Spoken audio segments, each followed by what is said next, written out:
Hey everybody, Alyssa here with Preferred Physical Therapy, where we help people age 40 plus stay active and independent, live free from painkillers, and avoid surgery. Today I'm going to go over 2 exercises that work the same muscle, just a little bit different variations, that are important for stabilizing our scapula. And in this week's educational video, I'm going to get a little bit more in depth as to why that's important. But for right now, all we have to know is that we're going to try to strengthen the serratus anterior, which helps protract or push our shoulders forward.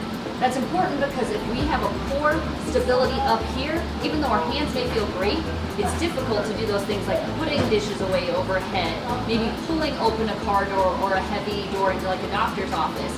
So we need to be strong here, so that way we can do all those things day to day.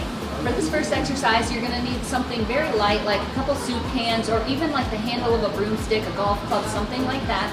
But like I mentioned, we're going to focus on the serratus anterior, or those muscles that help push our shoulder blades apart and kind of our shoulder or our upper arm go forward.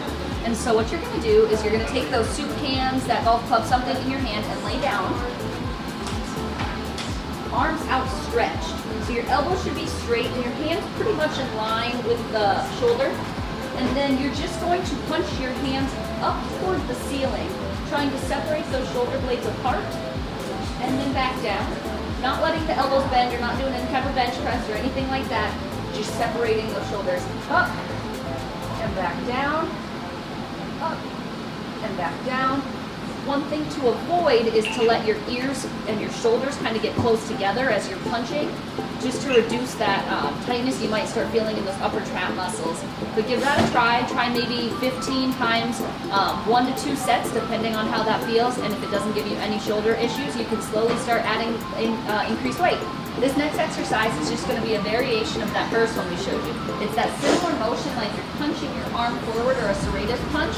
But what you're going to do is, next to like a kitchen counter or a wall or something like that, you're going to put a little bit of weight through your arms, just so that way now you're kind of pressing your body weight away. If that's a little bit too much, you can do it standing up next to a wall, a little bit less weight through your hands. For right now, I'm going to get into almost like a modified plank position. And same thing, I'm going to push down my hands into the table or counter and separate my shoulder blades. I'm wanting to make sure I don't let my shoulders sneak up toward my ears or let my head just kind of jump forward. You want to keep everything in a nice straight line. Push and separate those shoulder blades away. Come back down. Push away. Back down. Same thing like last time. I would try about 15, see how it feels. And if it feels okay, shoot for maybe 1 to 2 sets and slowly start easing yourself away until maybe you're able to do it in kind of like a modified plank position or something like that. But if it does cause any pain, just kind of stop and just readjust and just see if maybe the positioning was a little bit too intense for you and go back down to the first exercise. All right, I hope those 2 exercises go really well for you at home. If you are having any difficulty or noticing any issues with your shoulder, like always, feel free to reach out to us, whether it's a call, a text. Check out our YouTube channel and make sure you subscribe so you don't miss any of these videos. And then look out this week for our blog and my video about reasons why that shoulder stability is so important for our everyday life. Thanks. Have a good week.